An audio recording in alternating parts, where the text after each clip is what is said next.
안녕하세요. 극동방송 청취자 여러분. 저는 여러분들과 함께 5차례에 걸쳐 인공지능 시대와 교회라는 주제로 함께 고민하고 나눌 서울의 제일 한주교회를 담임하는 김태훈 목사입니다. 여러분 반갑습니다. 여러분 요즘 AI, 인공지능 이런 얘기 정말 정말 많이 들으시죠? 각종 언론과 매체에서 끊임없이 인공지능에 대한 소식이 전해집니다. 얘가 이런 것도 할 수 있대, 글도 쓸 수 있대, 그림도 그린대. 여러분, 이런 이야기를 들을 때 여러분의 마음은 어떻습니까? 세상이 너무 빨리 변하죠. 그리고 너무 모르는 것들이 내 앞에 나타납니다. 그래서 여러분, 내 마음 한구석은 왠지 불안해요. 불편해요. 마치 세상은 변해가는데 나는 머물러 있는 것 같고 나만 뒤처지는 것 같은 생각이 듭니다. 그런데 여러분, 이 인공지능 걱정하지 마세요. 저와 함께 인공지능이 뭐고, 그리고 또 우리는 이 변화를 어떻게 받아들여야 되고, 무엇을 준비해야 되는지 한 걸음 한 걸음 같이 나아가 보려고 합니다. 여러분, 한번 이번 기회를 통해 인공지능과 좀 친해지고요. 인공지능을 내 비서처럼 부릴 수 있는 그런 시간이 되시기를 바랍니다. 나를 한번 업그레이드 한다, 버전업 한다 라고 생각하시고요. 이 강의들을 한번 들으시면서 우리 새로운 시대를 준비해 보는 것은 어떨까요? 제가 감히 여러분들에게 이렇게 제안을 드려봅니다. 자, 이제 우리가 본격적인 강의에 앞서 제 소개를 조금 더 드리려고 합니다. 저는요, 올해 담임 목회한 지 23년 차입니다. 만 25부터 담임 목회를 시작했어요. 제가 담임 목회를 하게 된 이유는 갑자기 목사님이 소천하시면서 빚을 10몇 억, 경매가 3건이 진행이 되고 있었고요. 또 법적인 문제가 2건이 있었습니다. 더군다나 저희 교회가 망우리 공동묘지 아시죠? 그 바로 산 밑에 있어서 여러분 큰 길에서 한 500m는 걸어 들어가야 교회가 되는 갈 수 있는 그런 환경도 안 좋았어요. 그래서 여러분 많은 사람들이 돈도 없고 환경도 안 좋고 문제가 있어서 안 된다 그러더라고요. 그때 우리 성도들이 많지 않았는데 흩어지지 않고 예배만 드리게 해달라고 목사님들을 찾아다니면서 부탁을 드렸는데요. 다들 안 된다 그러시더라고요. 그런데 그때 제가 25, 아무것도 몰랐잖아요. 아니, 왜 교회가 하나님이 계시는데 안 돼? 하나님은 교회를 세우는 거 아니야? 그래서 여러분 아무것도 모르고 제가 하겠습니다. 그렇게 말을 했습니다. 여러분, 여러분이 안 믿으시겠지만 목회를 시작하고 14년 동안 한 명도 안 나가고 한 명도 안 들어왔습니다. 여러분 너무 많은 시간을 버티고 버텼어요. 그런데 여러분 제가 버틸 때 한 가지를 붙든 게 있습니다. 사도행전을 보는데 말씀이 흥황하여 지니 교회가 어렵고 힘들어도 말씀만 있으면 교회 가서 그러면 나 이거 믿고 붙잡을래. 자, 여러분 결론부터 얘기하자면요. 정말 말씀이면 교회가 습니다. 여러분이 AI 시대를 두려워하지 않아도 되는 이유는요. 예전에도 말씀이면 됐고 AI 시대도 말씀이면 되기 때문입니다. 여러분 하나님의 말씀은 영원하잖아요. 그러니까 여러분 두려워하지 마시고요. 하나님의 말씀을 확신한다면 우리 함께 시도해보고 도전해봅시다. 저는 여러분 끊임없이 이 시대의 언어로 복음을 소통하기 위해 고민했어요. 말씀이 우리에게 있는데 왜 교회가 일어서지 못하지? 그러면서 언어에 대한 관심을 갖게 되었습니다. 그래서 제가요, 여러분 우리 대한예수교 장로회 합동교단에서 이제 2005년부터 우리 여름 성경학교나 주일학교 교육에 미디어 자료를 만들었습니다. 그리고 이제 각종 새로운 방식으로 복음을 전하는 일을 끊임없이 시도해 봤어요. 뭐 증강현실 전도지, 또 VR, 성경 배경 탐험, 뭐 이런 방식으로 다양한 시도들을 해봤고요. 지금은 여러분 제가 우리 칼빈대에서 이제 AI와 미디어 커뮤니케이션 그리고 이제 다양한 미디어를 활용한 또 AI를 활용한 방법을 교육하는 일로 이제 교수로 활동하고 있습니다. 또한 동시에 총회 교회 자립개발원에서 이제 교육팀장으로 미래자립교회 목사님들을 교육하는 일도 하고 있고요. 그리고 이제 서강대학교 언론대학원에서 커뮤니케이션을 전공하고 지금은 서강대학교 메타버스 전문대학원에서 박사과정을 하고 있습니다. AI와 인공지능과 메타버스와 또 블록체인, 우리에게 다가올 새로운 세상을 준비하고 있어요. 저랑 같이 박사과정을 받는 사람들이 이제 구글과 삼성에 있습니다. 그 사람들이 되게 신기하게 생각해요. 목사님이 여기 왜 왔냐고.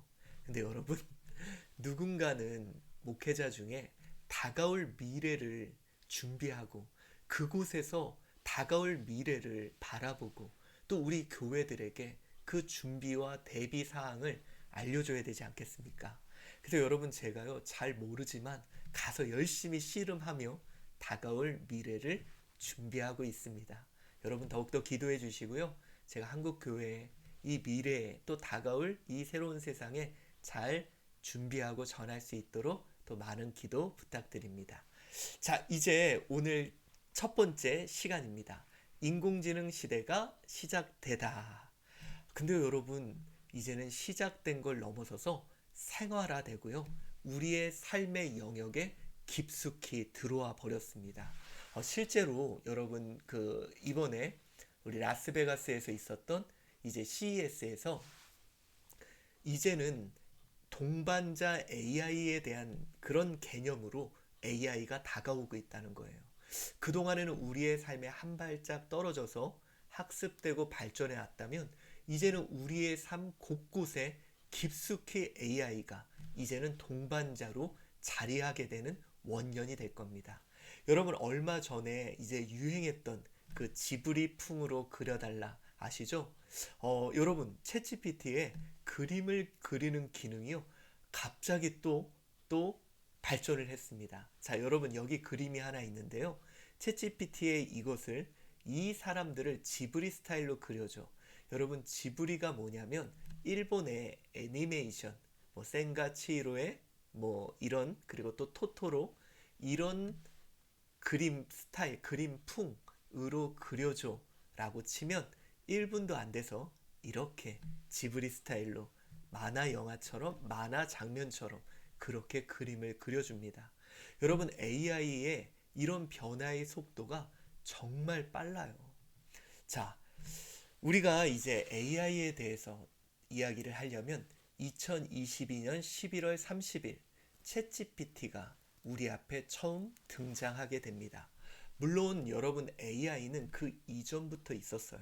그런데 이 사건이 우리에게 큰 충격을 가져다 줍니다.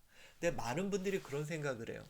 목사님, AI는 뭐 챗봇 이런 거 옛날부터 다 있었잖아요 라고 이야기를 할 거예요. 여러분, 맞습니다. 우리가 왜 인공지능, 특별히 지금 챗GPT를 포함한 인공지능을 알아야 되는지 한번 생각해 볼게요. 많은 분들이 그렇습니다. 인공지능 이미 있었잖아. 혹시 여러분 기억하십니까? 2016년 알파고. 그쵸? 이세돌 구단이 이제 인공지능과 바둑을 둡니다. 물론 한 판은 이겼죠. 그런데 그때 인공지능이 이제는 사람을 이긴다. 정말 우리에게 충격이었죠. 그리고 나서 세상이 막 변할 줄 알았어요. 이제 인공지능의 시대가 펼쳐졌어. 근데 여러분, 솔직히 우리의 삶에 달라진 게 있었어요, 없었어요? 별로 없었죠. 여러분, 우리가요, 이 인공지능, 사람들은 이야기하지만 그냥 이것은 이제 그냥 유행으로 끝날 거야, 이런 생각들을 많이 하십니다. 실제로 2년 전 우리 코로나 기간 막 메타버스 이야기에서 모두가 가상 공간에 살 거야 막 이렇게 생각을 했는데, 메타버스도 유행으로 끝났잖아. AI도 그냥 유행으로 끝날 거야 라고 많은 분들이 생각하실 거예요. 그런데 여러분, 아닙니다. 이 AI는요 정말 놀라운 대변혁이 우리 앞에 시작될 거예요. 실제로 지금 제가 이제 연구소에서 연구하는 부분들이 여러분, 이미 대기업이나 이제 많은 새로운 학문에서는 모든 분야에 AI가 적용되고 있고요. 그리고 실제로 이 AI를 통해 놀라운 일들이 지금 모든 것이 다 준비됐습니다. 여러분 솔직히 제가 이제 학교에서 있으면서 고민이 많이 돼요. 세상은 이렇게 준비하고 세상은 이런 것들을 지금 대비하고 있는데 우리 교회는 어떡하지? 우리 신앙인들은 어떡하지? 이런 두려움이 조금 있습니다. 자, 여러분, 앞으로 이제 놀라운 변화가 시작될 겁니다. 그리고 이제, 아니, 벌써 시작했습니다. 자, 그렇다면 어떤 변화가 우리에게 찾아왔냐? 자, 여러분, AI는요, 이제 1950년부터 이미 기계가 사람처럼 생각하게 만들자. 이게 바로 AI입니다. 그러니까 여러분, AI 기계가 사람처럼 생각한다. 이걸 1950년부터 계속 시도를 해봤어요. 그래서 이제 뭐 머신러닝 또 인공신경망 다양한 이제 이론을 가지고 이런 것들을 구현해내는 일을 했죠. 근데 여러분, 인공지능이 이렇게 발전이 되게 더뎠습니다. 그 이유 중에 하나가 뭐냐면 예전에 인공지능은 알고리즘을 기반으로 만든 거예요. 무슨 얘기냐? 인간이 이렇게 다 알고리즘, 구조를 짠 거예요. 눈이 두 개입니까? 코가 하나입니까? 주둥이가 깁니까? 오, 예스, 노 이러면서 이렇게 만든 거죠. 그런데 여러분, 실제로 개와 고양이를 구별한다는 것이 우리는 그냥 딱 보면 갠지 고양인지 알잖아요. 근데 인공지능이 이것을 판단하는 것은 너무도 어려웠습니다. 그러다가 2012년에 특이점이 발생합니다. 제프리 힌튼과 그의 연구팀이 이제 머신러닝을 기반으로 한 새로운 이제 학습 방법을 제안하는데 그게 바로 딥러닝입니다. 자, 무슨 얘기냐? 옛날에는 알고리즘으로 인간이 모든 것을 짰잖아요. 그런데 이제는 컴퓨터한테 개 사진 1000장을 보여주고 한마디 합니다. 이게 개야. 고양이 사진 1000장을 보여주고 이게 고양이야. 라고 말을 하면 얘가 나름대로의 패턴을 만들어서 그것을 구별해내기 시작한 거예요. 여러분, 인간이 두려워하는 부분이 바로 여기입니다. 그 패턴을 어떻게 만들었는지 우리는 몰라요. 그래서 여러분, 이 부분이 이제 그걸 다 알 수가 없으니까 그냥 얘가 무슨 패턴을 만들어서 스스로 구별해내기 시작한 거예요. 그래서 사람들이 이 부분을 약간 두려워하는데요. 근데 여러분, 저는 이렇게 말씀드리고 싶어요. AI는 그렇게 두려워하지 않아도 된다. 제가 이제 그 AI를 직접 학습시키고 데이터를 크롤링 해가지고 학습시키는 일을 해보는데 여러분, AI는요 인간이 만든 텍스트 기반의 그런 데이터를 학습해요. 그러니까 여러분, 얘가 사람이 만들어 놓은 그런 데이터를 다 가지고 있는 거예요. 실제로 이제 챗GPT 4.5미 같은 경우는 5조 파라미터, 그러니까 5조 개의 데이터를 학습을 한 거죠. 그러니까 여러분, 이렇게 인간이 만들어 놓은 데이터를 학습했기 때문에 인간을 완전히 월등히 뛰어넘거나 그런 것은 거의 불가능합니다. 그래서 여러분, AI는요 인간이 할 수 있는 것의 한 120%? 그 정도, 인간이 제일 잘하는 것의 한 120%. 왜? 집단지성이니까. 그거지 인간을 그렇게 탁월하게 뛰어넘는 것은 힘듭니다. 우리가 AI를 두려워할 필요는 없고요. 이제 AGI라는 게 있습니다. 그게 뭐냐? 범용 인공지능이죠. 자, AI는 인간이 만들어놓은 데이터를 갖고 학습했잖아요. 그런데 AGI는 멀티모달이라 그래서 얘가 직접 보는 거예요. 얘가 직접 느끼는 거예요. 얘가 직접 만져보는 거예요. 얘가 직접 냄새 맡는 겁니다. 그러니까 이제 AI 스스로 멀티모달로 정보를 받아들이기 시작하면 그때는 인간보다 또 월등한 일들이 나타나게 되죠. 근데 여러분, 학자마다 이 AGI가 빠르면 5년, 또 늦으면 10몇 년, 또 어떤 사람은 오지 않는다. 다양한 견해를 갖고 있어서요. 우리가 이제 AGI가 본격적으로 시작하기 전까지는 AI는 그렇게 두려워하지 않고, 여러분, 우리가 많은 정보와 자료를 이제는 잘 활용할 수 있는 측면으로 접근하면 될 것 같아요. 자, 그래서 여러분 제프리 힌튼을 통해 이제는 딥러닝이 이제 시작이 됩니다. 그래서요, 알파고가 뭐냐? 이 딥러닝 방식으로 2016년, 물론 전부터 기보를 보여준 거예요. 바둑을 두는 기보를 얘한테 보여주면서 이게 바둑 두는 법이야. 그래서 여러분 알파고는 바둑 두는 것만 학습한 인공지능입니다. 자, 그러다가 2018년부터 어떻게 하느냐?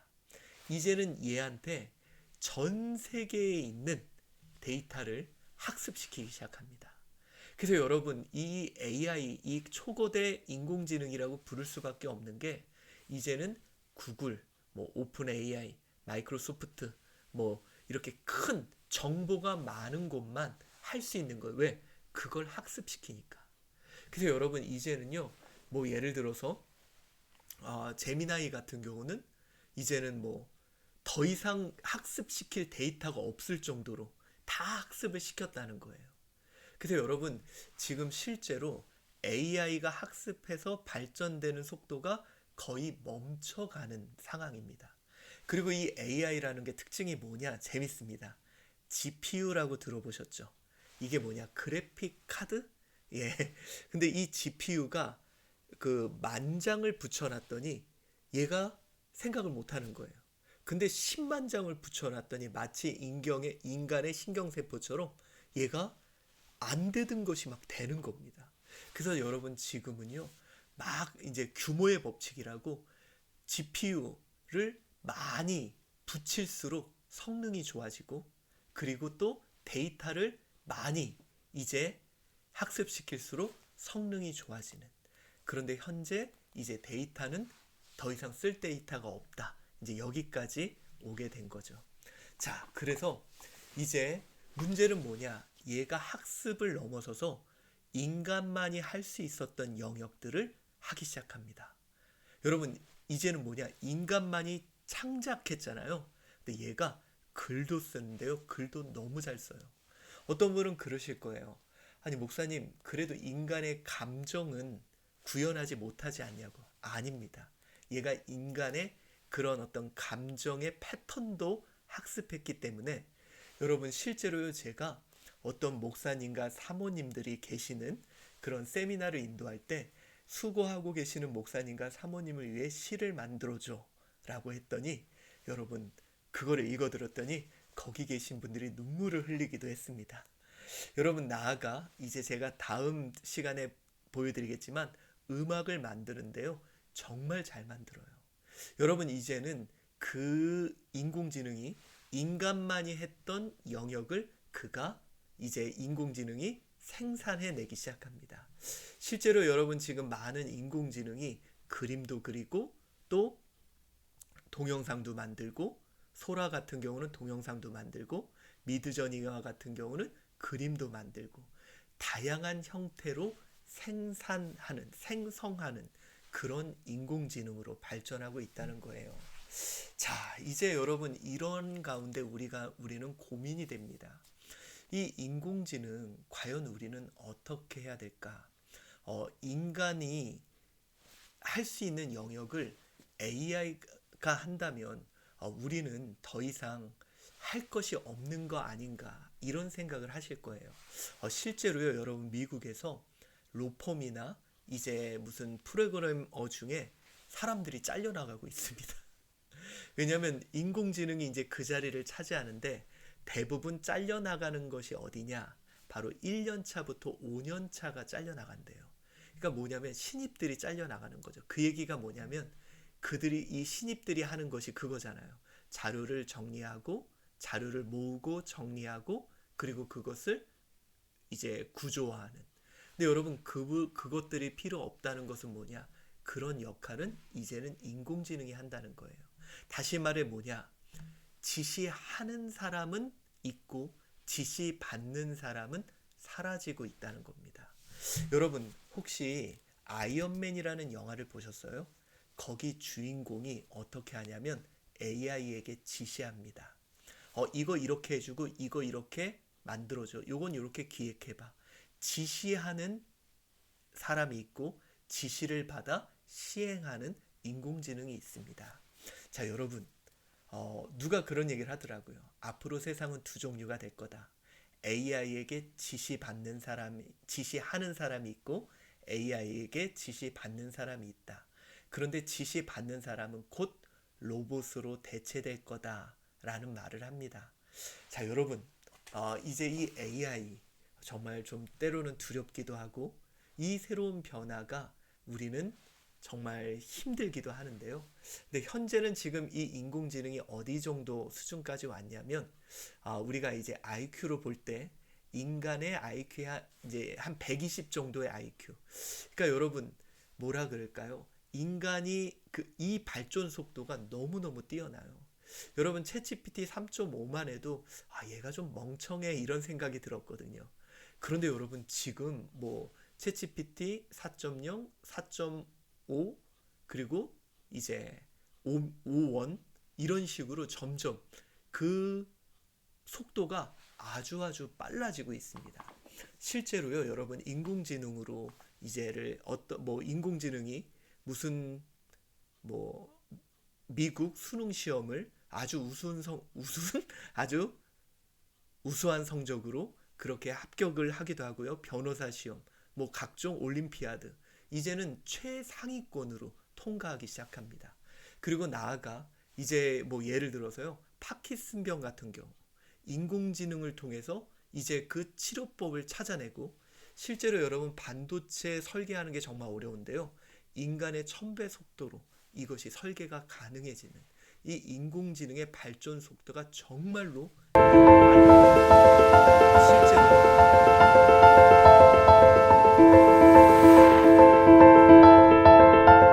자, 이런 영상들도 다 소라라는 것을 통해 이제는 인간보다 더 잘 만드는 모습들이 나타나고 있습니다. 자, 여러분 이런 걸 볼 때 여러분은 어떤 생각이 드십니까? 주님 빨리 오셔야지. 맞아요. 여러분 이런 현상들이 우리에게 많은 고민을 줍니다. 그런데 여러분 이미 인공지능이 우리의 삶의 영역으로 돌아오고 이제는 기술과 산업에 인공지능은 기본적으로 장착되는 시대가 찾아왔습니다. 자, 이런 시대에 과연 우리는 어떻게 해야 되나? 많은 사람들이 인공지능을 생각할 때 우리 터미네이터를 생각하죠. 인공지능이 이제 인간을 멸망시킬 거야. 여러분 물론 우리가 인공지능에 대해서는 이제는 윤리적으로 또 신학적으로 우리가 주의해야 되고 고민해야 될 부분은 반드시 있습니다. 그러나 여러분 우리가 한 가지 잊지 말아야 할 것이 있어요. 저는 이런 생각을 해봅니다. 혹시 여러분 그 미켈란젤로가 그 성당의 천장화를 어떻게 그렸는지 아십니까? 혼자 그리지 않았어요. 이 미켈란젤로가 당시에는 미술을 하는 사람들은 돈이 많아야 됐대요. 왜냐? 내가 그림을 혼자 그린 게 아니라 조수들을 둔 거죠. 화공들을 둬서 어떤 화공은 얼굴을 잘 그리고 어떤 화공은 손을 잘 그리고 어떤 화공은 아이를 잘 그리고 이렇게 각각의 사람들을 지시해서 이제 성전 이제 천장화를 그렸다고 합니다. 여러분 미켈란젤로에게 20명의 화공이 있었다면 어쩌면 지금 이 시대 우리에게 아주 똑똑한 비서가 1000명이 있다고 생각하면 어떨까요? 자, 실제로요, 여러분. 계산기가 처음 나왔을 때 많은 사람들은 염려했습니다. 이제 더 이상 사람들은 수학은 없어질 거야. 계산기가 나오면 이제 수학이라는 것을 더 이상 사람들은 숫자를 그렇게 하지 않을 거야. 이건 나쁜 도구야. 근데 여러분, 계산기가 나온 후에 어떻게 됐어요? 오히려 경영학이 더 발전하고 물리학이 더 발전하고 더 고도화된 발전의 모습으로 나아가지 않았습니까? 자, 이제 여러분 AI 우리는 과연 어떻게 대해야 될까요? AI가 정말로 빠른 속도로 발전하고요. 이제 얼마 전에 중국에서 딥시크가 나오면서요. 이제 경쟁이 더 치열하게 돼서 서로가 더 발전 속도를 내면서 우리 앞에 나오고 있습니다. 여러분 물론 새로운 미디어에 대해서는 항상 고민해 봐야 되겠지만 혹시 이것을 통해 부흥의 도구로 쓸 수 있다면, 자, 그렇다면 우리는 이 도구를 어떻게 받아들이고 사용해야 되나? 그것은 다음 시간에 계속 이어가 보도록 하겠습니다. 자, 여러분, 오늘 너무 수고하셨고요. 인공지능 시대가 시작됐습니다. 이제 부흥의 시대로 함께 바꾸어